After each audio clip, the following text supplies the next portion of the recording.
Yo, Sean Terry here, Flip2Freedom.com, and just got out of a seller appointment right now. Obviously, if you watched our earlier Instagram Live, you'll know that I was doing pre-appointment intelligence on the property, and was doing that. So now I just left the house, and I'm going to give you kind of a breakdown of what happened in the appointment and what we did, the personality type of the seller, and what we agreed upon. So one thing about real estate, I gotta say, which I love, which is amazing, is that every appointment is different. Every seller's different, every property's different, every deal is different, every situation's completely different, which I love about real estate, which is awesome.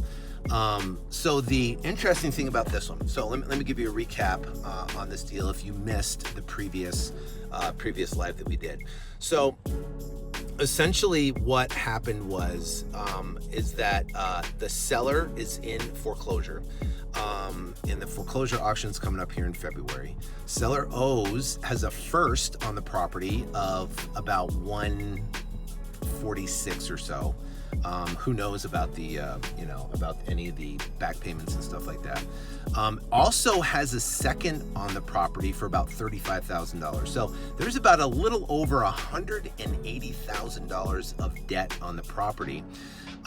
Comps are in the 285 range for the property, 285, and I need to be on that particular property. I need to be at under $200,000 for the property. Now, hey, what's up? So the renovations. Now, here's the deal. This is interesting. The house was a pot growing house. So they had all the windows were painted over. They had these crazy big AC, like freezing, I don't know what units or heat units, whatever they did. There was holes all through the house. The AC on the house didn't work. But the house was a mess. So it needed probably 25-30 grand of work to get it, up to, more of a retail value. It did have a pool. It needed new pool equipment. But in this particular situation, the most important thing is deal structure, right? A lot of people wouldn't be able to make a deal out of this because of what the seller wanted, cash, right? Because remember, we're on a pre-foreclosure deal. We're going to find out how much cash that they want out of the deal.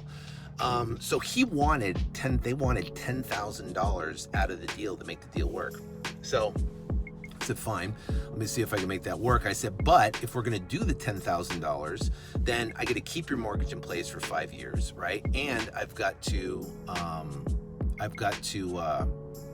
basically be able to pay off all the existing liens and mortgages and stuff like that. So why would I do that? So let me give you an example. So the first is about 140 something, 145, 146. The second is about $30,000. So they have other fees on there. What's up? So that is the deal that I literally just came out from the seller, giving you guys an idea of this lead that came in. So it's a pre-foreclosure deal. Now, interestingly here, the seller has multiple properties, 5 other properties. So he gave me the address of one of their other properties. And I'll get into the negotiation portion of what happened, but understanding how to pivot and be able to make the deal work, and also give the seller what they want. So think about this. Your goal is to solve a problem. Your goal is to go in and try to give the seller what they want, but also make a deal for you the best as possible. So we do that by obviously getting all their information. So what did this guy want? They wanted $10,000 cash out of the deal. The issue is that they owed about 185, 186, and then that's going to put us at a 195. So how can I structure it to potentially get a better deal in our favor? Well, what I did was I structured to said, listen, and I remember that I have a purchase contract, and then I had an addendum with it. And the addendum on the fourth our fourth addendum line basically says that buyer agrees to pay all the settlements of the mortgages, liens, judgment, late payments, attorney fees, right? It says that on the contract. So what that does, it gives us the ability to negotiate that second lien down and any of the fees that are on the foreclosure fees. So in this particular case, what we're going to do is we're going to give them $10,000.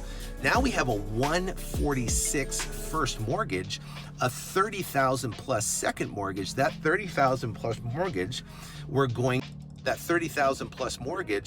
Okay, sorry, it said it was paused for poor connection. Anyways, I'm back. Anyway, so the bottom line is that my goal is on this particular deal is got 146 first, got a $30,000 second. First is in foreclosure. First is going to sale. Second is going to get nothing. They're going to get wiped out. They're going to lose $30,000. So to make a deal, right? I've got to turn around. I can get him $10,000, but I've got to negotiate that $30,000 down to nothing, right? I got to negotiate that 30 grand down to nothing, or down to 3, 5, 7 grand, whatever. And what that's going to do, it's going to open up spread in the deal, right? So you got to understand this, because this is huge when it comes to negotiating pre-foreclosures that have second mortgages. So, you know, most people are going to go in, and he said he had offers for 180, 190, 200 and stuff like that.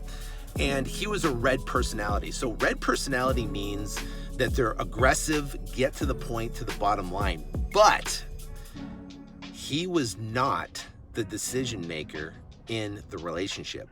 His wife was the decision maker in the relationship. He wouldn't do anything without her, because she was the numbers person. She makes the decision. She knows exactly. He won't make one single move without her. So a problem that our lead manager made was not to ask if the decision maker is going to be at the property.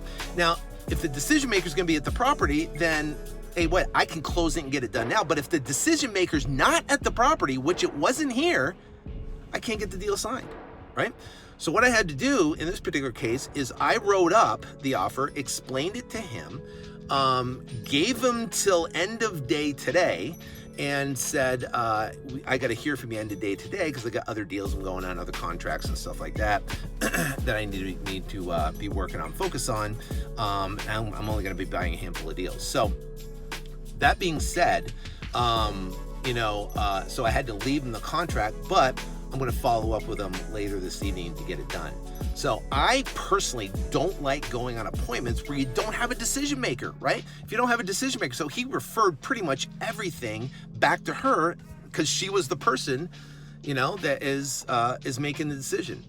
So as a recap for this, on the deal, I think we could turn this. I think we could turn around and sell it for $209 is our number I think we can sell it for. At $209, if we can negotiate that $30,000 second down to nothing, or down to $5,000 per se, we're going to open it up to a $30,000, $40,000, $50,000 deal, selling at $209 if we can get that down, right? Well, you got 146, 150. If we can get it to $5,000, give him $10,000. We'll be about maybe a $25,000, $30,000 deal if we can get that second negotiated down. So you want to give yourself the opportunity, right? When you're dealing with pre-foreclosure properties that have second mortgages, the ability to negotiate. Now, because he was red, I went in there and he's like, hey, between my wife and I, we own a bunch of different properties. This one's in foreclosure. How does that negotiation work with a second mortgage? Basically what you do is you call up the asset manager, tell him the property's in foreclosure. I'm going to send him a bunch of pictures of the property because the place is trashed. I'm going to say, listen, the first is in foreclosure. This guy's out. He doesn't want to deal with anybody. You can't even get a hold of him. Here's a picture of the property. It's completely trashed. And here's your $30,000. You're going to be wiped out. We'll give you, $3,000. We'll give you $5,000. And what we do is send what's called a letter of intent. So we send a letter of intent to the asset manager of the second loan. And then what we do with that second mortgage is then we're in negotiation back and forth. They say, listen, we can't do 3, but we can do 10. And you say, okay, well, I can't do 10, I can do 7. And you go back and forth and negotiate with that second mortgage. Now, once that second mortgage, you get an agreement, they're gonna send a payoff with a date on it. So the payoff, let's say it is 30 days. Now you have the first you got to pay off on. Now you get a reduced payoff on the second because you're dealing with the asset manager. And now you can take that's the total in cost less the amount of money that you have to pay the seller. So, we're agreeing to pay him $10,000, right? And what we're going to do is we're going to renegotiate that second lien. So let's say theoretically we can get it for $5,000. So now we're in the thing for $5,160. We turn around and sell it for $209. It's a $49,000 deal. Okay. Worst case scenario. Let's say we can't negotiate anything. It's still a $14,000 deal. Okay. Worst case scenario, I give myself the opportunity of a $14,000 deal. Best case scenario, I give myself as a $49,000 deal. Right. And that's why I love these deals, right? That's why I love. And guess what? Because he was red, because he was aggressive, because he was straight, basic. I've done this and I know my numbers and I know my, properties, and I got people coming in here trying to, haggle me back and forth. And I said, dude, listen, I'm not going to haggle you. I'm just going to tell you straight is. If I can do it, great. If I can't, oh well. Listen, there's a billion other houses I could buy out in the marketplace that have issues, that have problems. I'm not scraping for deals, right? How tough is it to get a hold of the asset manager? It's not that tough. Especially with a small bank, all you do is just call and say, hey, who's the asset manager for this particular loan? Give them the loan number, and then you go from there. So what is done with this product? I wrote a contract with a short timeline tonight where I've got to hear exactly what's going on with that.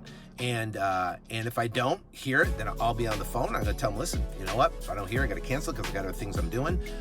Or they're going to get back to me and we're going to negotiate and figure out that price from there. So either way, I win on the situation. Either way, I win. The bottom line is I'm not going up in price. I won't go up to 200. I'm not going to go up in price. Property needs too much work on the property. And I know they've already talked to some other people about the property, and they didn't like him at all, man. They didn't. They were bad. And here's the funny thing. I said, so tell me about your experience with other wholesalers like you guys, right? So go on the asset manager, send photos, negotiate a payoff, and that's pretty much in a nutshell. Yes, I give 15. That is exactly in a nutshell. So I asked this seller, I said, tell me about the experience you have with other wholesalers. And he goes, man, half these guys are jokes. They come in like they're car salesmen. They walk the property real quick. They don't really even, talk to me at all. And then they give me a super low number, and then they come up and he goes, I had one guy that came over, he gave me like a 170 number. Well, I owe more than that, right? I can't accept a 170 offer. Then he called back a week later and said he could come up $1,000 and stuff like that. They didn't even, so you have a guy, other wholesalers that come in there, they're offering numbers on a number he can't accept. Right? Even if you go and you offer a $175,000 number for the property, the guy can't accept it because he owes $146 on the first and he owes $30,000 plus on the second. That's a number, and he wants $10,000 out of the deal. That's a number he can't accept. So wholesalers get frustrated because they're making offers and they don't understand, why can't I accept it? So because they didn't gather all the information, because they didn't ask the questions about what's owed on the property, what's the situation, because of that, right? They lose the deal, right? Because he talked to 3 or 4 other wholesalers, and I know for a fact that I'm going to get the deal. I know for a fact. So the bottom line is that that's what it is. I mean, that's what the issue is people go in there and, this guy was a red. So what's a red personality? They don't want to BS around. Just get to the bottom line. Don't mess with me. Don't screw me around. I just want, to just get straight to the point. So guess what I said? I walked in there with him. I said, and once I found out he was a red personality, I kind of got to the bottom line of the point with him. I said, listen, dude, you know what? I spoke his language. I said, listen, I don't mess around. I'm going to tell you exactly what it is. Either A, you're going to make it work, or, I'm going to try to make a win-win situation. I'm obviously an investor. I have to make a profit on this thing. I'm not going to take advantage of you. You're too smart of a person to be able to do that. I'm going to give you a straight up number. It's going to be what we can do. And I know I can get it done. You're either going to accept it or not. And if not, oh well, I've got 100 other houses I could buy, and you get, you can move on and find someone else if you want. And I was so straight up with the guy, that he was like, he immediately built rapport with me. Immediately he's like, okay, I like this guy, right? Because I'm basically telling it like it is, and I spoke his language immediately. What's your thoughts on sending absentee owners a pizza with a note inside regarding a vacant? Hey, listen, anything you can do outside of the box, I would do, right? Send him a little small pizza with a note in there. Yeah, why not? Just make sure he's there, right? I think that's pretty funny. Yeah, anything you do outside the box, definitely do. So the bottom line on this deal, I offered a number that could either A, make us a minimum of $14,000, or make us B, a $49,000 deal, based upon the structure of offering basically a net cash to seller. It was say 10 grand. What we offered is 10 grand, 10,000 net to seller. Keep the existing loan in place for 5 years, right? So we're going to reinstate the loan, keep the existing loan in place, and then pay off the second loan on a reduced price. So we're going to negotiate that second of $30,000 at a reduced number. So that was our offer. That's how I essentially structured the deal. And either way, I'll make 14. He gets out of the deal, he's done, or we can make 49,000 if we can negotiate that price down. So knowing how to negotiate pre-foreclosures, second-tier loans, remember, those loans will get wiped out at escrow. So that's done. All right, guys, here's the deal. I got to run. I've got another appointment, stuff I got to do. So make sure you check my stories up here, because we're holding another webinar tomorrow. Last night, the webinar crushed, but we couldn't record the webinar, so we're doing another live webinar tomorrow. So join me tomorrow. Do you do lease option short sales? I don't do short sales. No. So make sure you join us. Yeah, I'll be there tomorrow. So tomorrow it's going to be, and I'm going to share a ton of golden nuggets that you are not going to want to miss. How to crush it in 2000. There's so many different ways to structure deals and do deals. I'm going to give you some tricks that is going to crush. But the bottom line is, join me tomorrow. It's going to be at 11 o'clock Pacific Standard Time, or 11 o'clock Mountain Standard, 10 o'clock Pacific, and 1 o'clock Eastern Standard Time. If you had $1,500 a month to find a lead, how would you use that? I would take the $1,500 a month. I would drop a portion of that to I get a pre-foreclosure list, just like the deal I just went on, a pre-foreclosure list. I would mail postcards to those pre-foreclosures. I'd take that list, I'd skip trace it or append it, and I would code call or RVM those, actually both. I would code call and RVM them. So I would completely attack that list from all angles, code calling, RVM, and direct mail. And I would work that list like there was no tomorrow. And I guarantee, you know what, you'll walk with deals. So that's what I do. All right, I gotta go. Talk to you guys later. Make sure you check my stories here, Instagram stories, because I'm gonna give you a link where you can join the webinar for tomorrow. You're not gonna wanna miss it. It's gonna crush. You gotta be there. I'm gonna give you some killer content information that you can have. Hopefully we'll be able to record it tomorrow. I don't know. We'll see what happens. Until then, I'll see you guys tomorrow. God bless.